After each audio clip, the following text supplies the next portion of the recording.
All right, folks, before we dive in, just a quick word. If you want to stay up to date with stories like this, make sure you follow S News. Go on, support us by subscribing, liking and dropping a comment below. It helps more than you think, and well, it keeps us bringing you the news that matters. Israel launches the largest coordinated drone operation in Middle East history. Israel carried out the largest drone operation ever seen in the Middle East, a total of 85 surveillance drones, 160 attack drones, and 980 elite commandos silently advanced toward Gaza. Within hours the war began. Everything was going according to plan. The operation had started, but it almost fell apart when a Hamas guard spotted the rescue team. Just one bullet could have ruined everything. Could Israeli forces rescue the hostages alive? And how could drones and new precision weapons turn a rescue mission into a full-scale war? At 9 o'clock in the morning on August 1st, 2025, high-stakes ceasefire talks between Israel and Hamas collapsed behind closed doors in Cairo. Israel issued an ultimatum: release all 50 Israeli hostages alive and end the war immediately. Diplomats had worked tirelessly for weeks to avoid a full invasion. But what happened next destroyed any remaining hope of restraint. Instead of replying, Hamas released a video. 2 hostages, starved and barely breathing, tied up on the floor of a windowless room. Their ribs were sticking out, their eyes were sunken. One of them collapsed mid-sentence. This wasn't politics anymore, it was psychological warfare. A few hours later, another provocation. 3 humanitarian aid trucks carrying food and medicine were ambushed at the Gaza border. The drivers were executed and the cargo was stolen. An Israeli soldier escorting the convoy was burned alive in his vehicle. Extremists in Gaza later shared footage of the incident on Telegram. Israel's government held an emergency session. One official said bluntly, "We're no longer negotiating with a government, we're facing barbarism." By midnight, the Prime Minister authorized a full-scale rescue and retaliation mission. This wasn't just about the hostages anymore. It was about restoring a red line that had been crossed. Israel's Shin Bet, Mossad and IDF all received a clear directive. Bring them all home, and make sure Hamas never dares to try this again. The last boundary had been broken. What came next would shake Gaza to its core. By 2:15 in the morning on August 2nd, 2025, Israel launched its most advanced drone operation in history, codenamed Steel Light. 85 reconnaissance drones slipped silently into Gaza's airspace, flying just 100 feet above the ground to avoid detection by radar. Their mission: locate the hidden compound where the 50 hostages were being held. Within 40 minutes, high-precision thermal scans confirmed the target: a reinforced basement beneath a school in Khan Yunis, shielded by multiple layers of civilian infrastructure. At the same time, 160 Israeli attack drones, armed with laser-guided bombs and AI-powered targeting systems, struck 5 of Hamas's most critical military sites. The strikes were timed to hit within 8 seconds of each other, designed to blind, confuse and overwhelm Gaza's defense systems. Meanwhile, 100 armored vehicles carrying 980 elite Israeli commandos moved toward a secret landing zone near Rafah. These weren't regular troops. They were Israel's sharpest tools: Sayeret Matkal, Shayetet 13 and Egoz units, all trained to extract hostages under heavy fire. Not a single drone or vehicle was detected. No alarms were triggered. Gaza slept, unaware that the largest drone incursion in regional history was happening right above them. This wasn't just preparation, it was the calm before the storm. And in the silence, Israel's war machine was already inside the gates. At exactly 3:48 in the morning, the first Israeli armored personnel carrier came to a stop in a dry irrigation trench just 600 meters from the target. Israeli special forces, faces painted black, moved like shadows through the ruins of southern Khan Yunis. They had 4 minutes: get in, neutralize threats, extract the hostages, and disappear before Hamas could mount a response. Inside the underground room holding the 50 hostages, the air was suffocating. Most hadn't eaten in 48 hours. Some couldn't even stand. What the rescuers found was more like a morgue than a prison, bodies shaking from dehydration, skin clinging to bone, but above them, time had just run out. As Unit 217 moved into position to breach, a Hamas guard hiding behind a water tank caught a glimpse of movement in the darkness. He raised his rifle, but it was too late. A silenced bullet dropped him before he could fire. Still, the clatter of his weapon hitting the ground echoed through the night. The alarm went off. Within seconds, gunfire erupted in the stairwell. Hamas reinforcements rushed in through a nearby tunnel entrance, only to be met with flashbangs and frangible bullets. The tight space turned deadly fast. In just 93 seconds, 14 Hamas fighters were killed. 3 Israeli commandos were wounded, 1 seriously, but the hostages were secured. Outside, Hamas technical vehicles armed with heavy DSK machine guns surrounded the perimeter, but they weren't ready for what came next. From above, 11 loitering suicide drones launched earlier by the IDF slammed into enemy positions. One drone hit a pickup truck carrying a recoilless rifle team, instantly turning it into a fireball. Another hit a communications hub, severing Hamas command in the area. The battle lasted only 7 minutes, but by the end, over 40 Hamas fighters were dead or injured. The compound was reduced to rubble. Using smoke screens and flashing beacons, Israeli forces evacuated the hostages in 3 armoured convoys, each escorted by drones overhead. Medics were on every vehicle. The weakest hostages were put on stretchers with IV lines inserted while still moving. One 16-year-old girl had lost 22 pounds in captivity and was barely conscious when loaded into the armoured vehicle. At 4:39 in the morning, the last Israeli unit pulled out of the combat zone. At 4:45, a secure IDF beacon was activated. The hostages were safe. Phase 2 was ready. The nightmare wasn't over, but for the first time in weeks, Israel had taken something back. Not just lives, control. And Gaza was about to feel the full force of retaliation. Phase 2.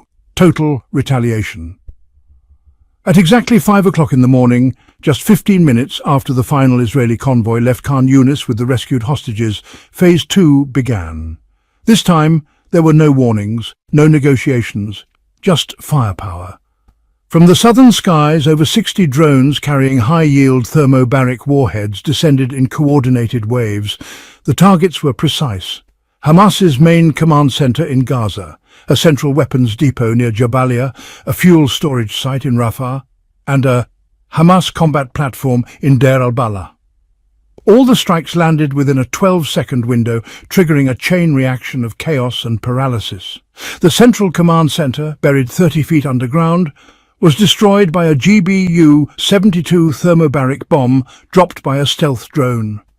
The blast created a 3,000-degree underground fireball, burning everything inside. At least 27 top Hamas operatives were confirmed killed, including 2 known bomb makers and a senior logistics commander. At the same time, 14 suicide drones hit a Hamas barracks where nearly 200 fighters had gathered after the failed hostage defense. Over 130 were killed instantly. The rest scattered into alleys, only to be hunted by hovering drones equipped with AI-powered facial recognition targeting systems. And the strikes didn't stop there. 3 bunker-busting drones hit a fuel depot in Rafah, believed to supply Gaza's rocket program. The resulting fireball was visible from Ashkelon. According to IDF thermal imaging, temperatures at the strike site exceeded 1,200 degrees Celsius. Secondary explosions continued for 19 minutes, igniting nearby weapons caches, crippling Gaza's eyes and ears. Meanwhile, in the north, long-range precision missiles launched from naval platforms in the Mediterranean struck 5 of Hamas's radar and signal jamming installations, silencing Gaza's surveillance network in under 6 minutes. The onslaught was relentless. Every 42 seconds, a new drone either struck or repositioned to another target.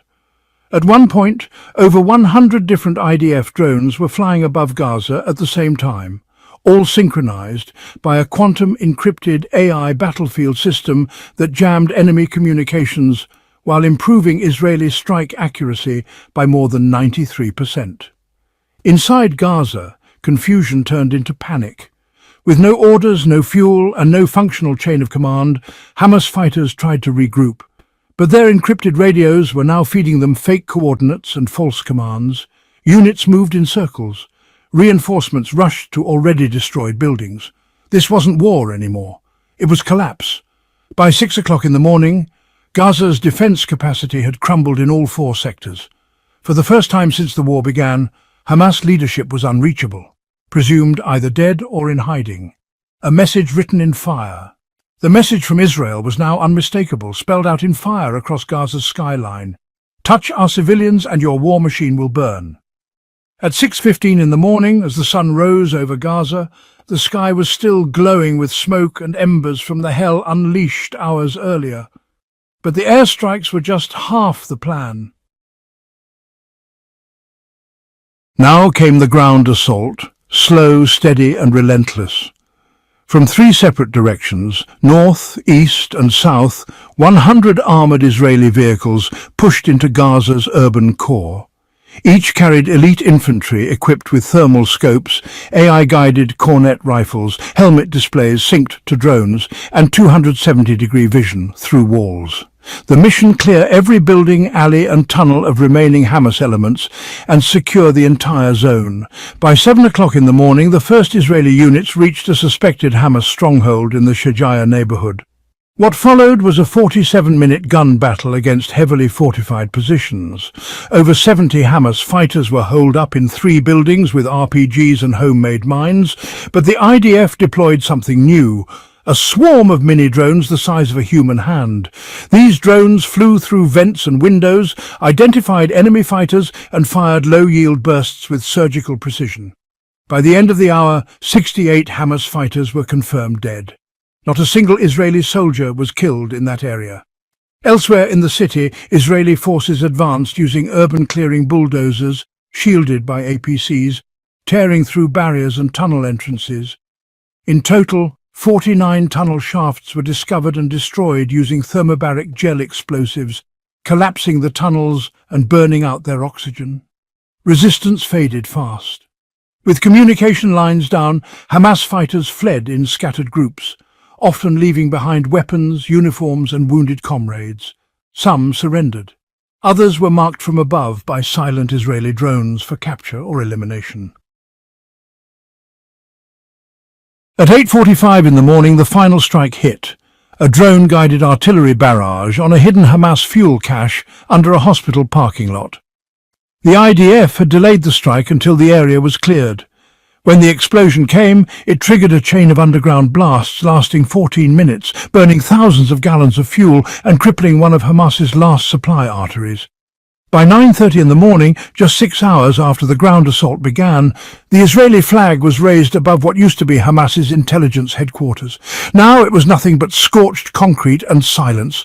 Final tally: Hamas, over 430 fighters killed, dozens of facilities destroyed. Israel, 2 soldiers killed, 12 lightly wounded. Hostages, all 50 rescued alive. A staggering outcome given the scale of the mission. But this wasn't just about numbers. It was about redrawing the lines of deterrence. The message was simple. No inch of stolen land will go unchallenged. No atrocity will be ignored. No hostage will be forgotten. And no act of terrorism will be tolerated in silence. Despite the military precision, the operation leaves behind a painful echo. Every collapsed tunnel, every shattered command center, every crumbled wall is a reminder of what happens when diplomacy fails and brutality is embraced. The Middle East has known war for generations, but now it must remember why peace matters more. Israel's strike wasn't just about revenge, it was about control, precision, and restraint wrapped in overwhelming force. For Gaza, it was a reckoning. For the watching world, it was a warning. Power without justice is tyranny. Justice without power is surrender. As the smoke clears and the region resets, one truth remains. The cost of crossing the final line is never counted in headlines, only in fire, blood and silence. Thanks for listening, everyone. If you found this story compelling, please follow S News and keep an eye out for future videos. Don't forget to subscribe, like, and leave